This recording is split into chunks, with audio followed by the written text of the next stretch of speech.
Hello and welcome to Sunday School with First Baptist Church of Greensboro.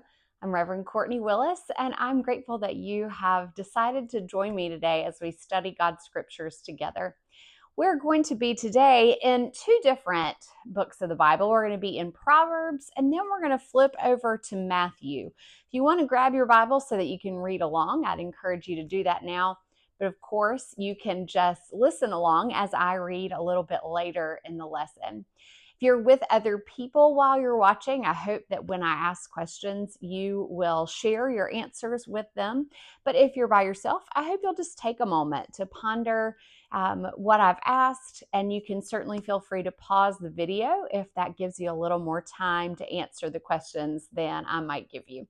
Today, as we get started thinking about God and God's wisdom in our lives, I do have a question for you, and I wonder if you could talk about the ways that you have gained wisdom over the course of your life.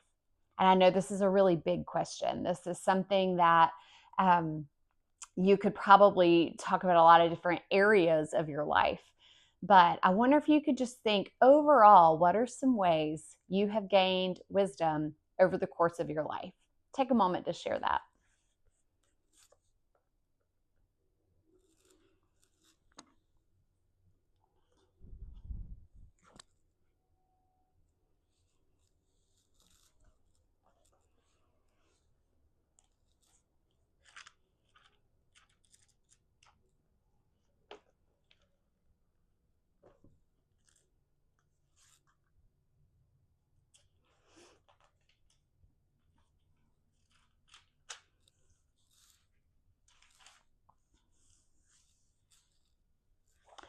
The philosopher Socrates is credited with saying, "The unexamined life is not worth living."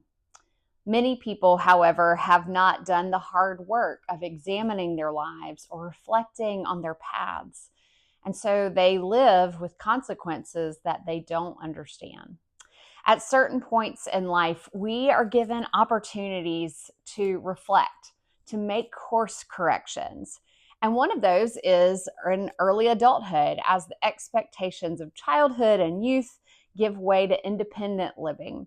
Another time comes maybe when a family is started. We might have these moments when we're offered new job opportunities.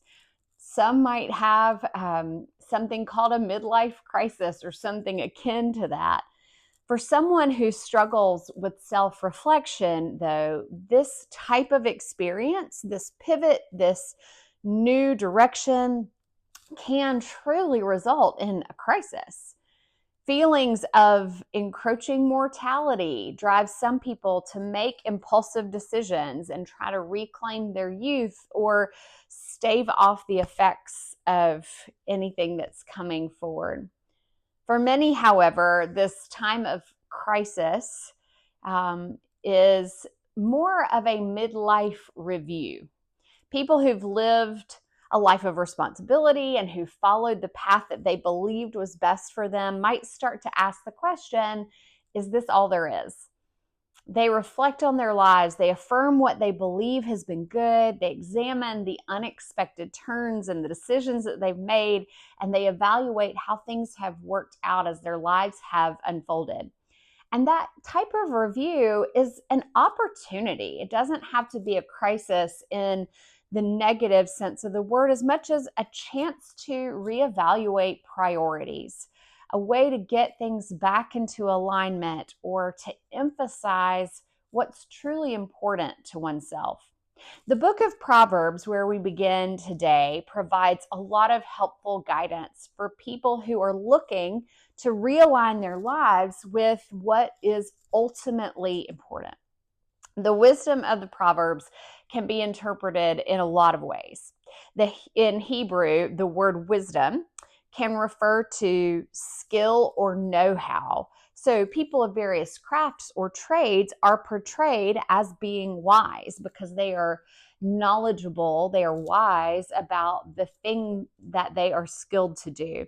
Even animals can be considered wise because they are being who they are supposed to be. The wisdom portrayed in our reading for today, however, is a wisdom that comes with experience and the ability to learn. Wisdom, probably in the way that we most frequently think of it. The personification of God's wisdom invites young people to heed the lessons that wisdom offers and the notes that the lesson are more valuable than earthly treasures. To learn the lessons of wisdom, one has to be open to learning from consequences, be willing to reflect and examine oneself, and have the courage to make changes when they're necessary. In Proverbs chapter 8, wisdom is personified, and wisdom encourages listeners or readers to heed her teachings, which are greater than any material wealth. Wisdom helps us to determine what we place at the center of our lives and what our priorities should be. Knowing what we want to place at the center of our lives and being able to do that are, of course, two different things. The knowing and doing are always what seem to catch us up. Our passage from Matthew, where we're going to find ourselves a little bit later, help us to recognize that we need people who can encourage the best in us, people who can assist us in maintaining those life-giving priorities. So let's go ahead and take a look at Proverbs chapter 8. I'm going to read today verses 10 through 14. Proverbs chapter 8, 10 through 14 says this: "Take my instruction instead of silver, and knowledge rather than choice gold. For wisdom is better than jewels, and all that you may desire cannot compete with her. I, wisdom, live with prudence, and I attain knowledge and discretion. The fear of the Lord is hatred of evil. Pride and arrogance and the way of evil and perverted speech I hate. I have good advice and sound wisdom. I have insight. I have strength." So in this passage, wisdom is portrayed as having good advice, sound wisdom, insight, strength, it says. Sometimes we might see the struggles of others and seek to learn from their mistakes, or we hear and read the instructions of others and want to apply those lessons to our own lives. Perhaps more often, however, we suffer because of our decisions and our challenges. Even when we don't take the good advice of wisdom, she still provides insight and strength, I would say even clarity, that calls us back to ourselves and teaches us a better way to live with new priorities. So I'm curious. This passage in Proverbs 8 begins by saying wisdom is better than gold, it's better than silver, it's better than jewels. Why do you think that that is true? What makes true wisdom more valuable than any riches or wealth we can acquire?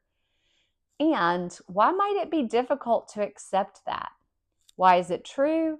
Why is it hard to believe? What do you think?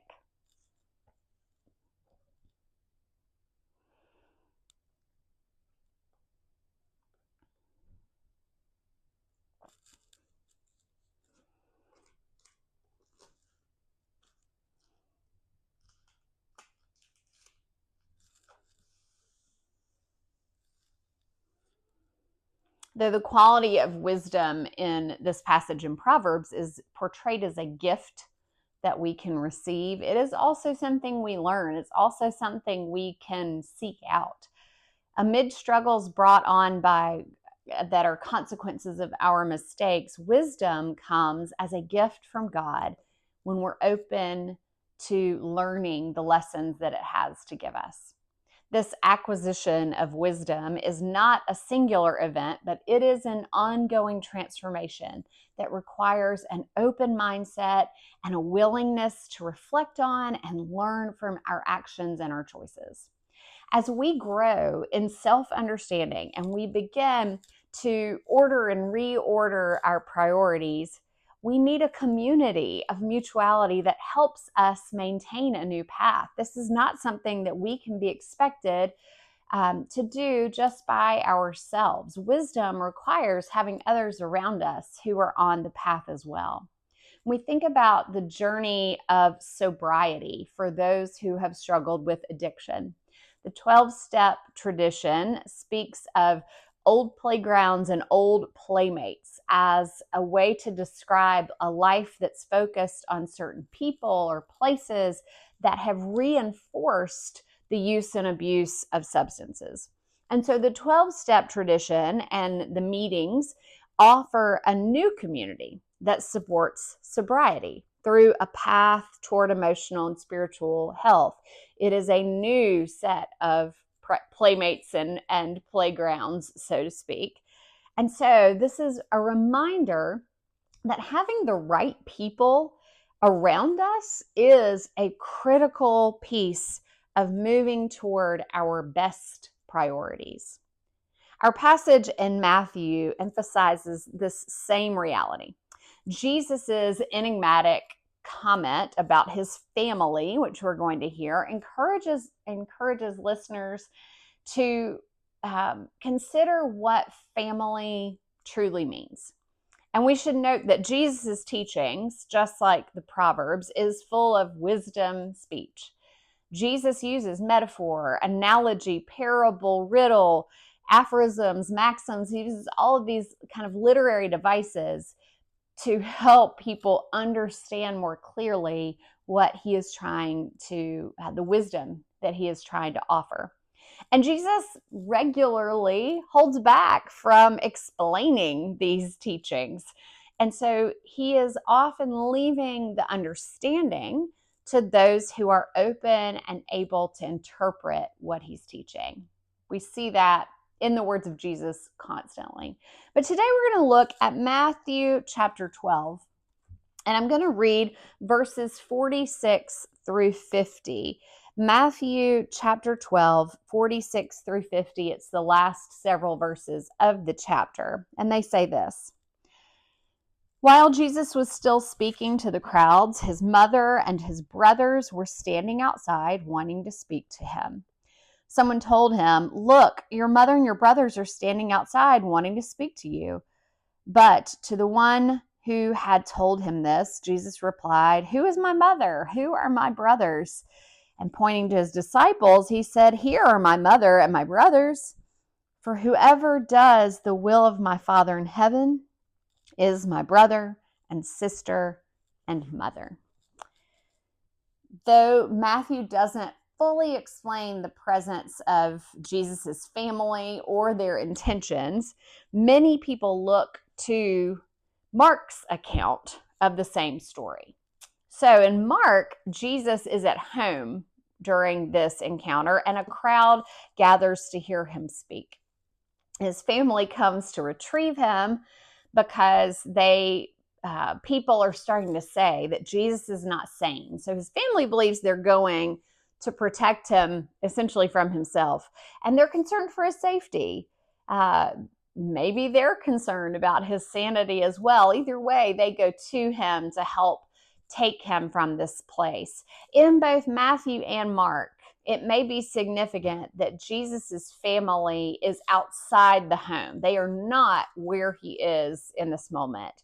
They are not inside seeking to hear Jesus. The fact that they're standing outside may symbolize where they are in relationship to Jesus and his teaching. And we can have some compassion for that, can't we? That what Jesus is saying and what he's doing might be difficult for a family to fully embrace. And so we imagine that they are on the outside even as he is in conversation with his disciples. And in this context, Jesus declares his mother and his brothers are those who are on the inside, the ones who are doing the will of God, who are listening, who are learning, who are following him. He says, that's my family. Those are the people I need to surround myself with. So I wonder, when you think about the importance of having people around you to guide you, to bolster the wisdom that you have learned or gleaned, what would you say is the role of others in encouraging us to live out our priorities, the priorities we've set for ourselves? What is the role that those in our lives have to encourage us to do that? What would you say? How would you say that others are invited or are helpful in encouraging us in the priorities we've set? Or maybe how have you experienced that? Take a moment to share.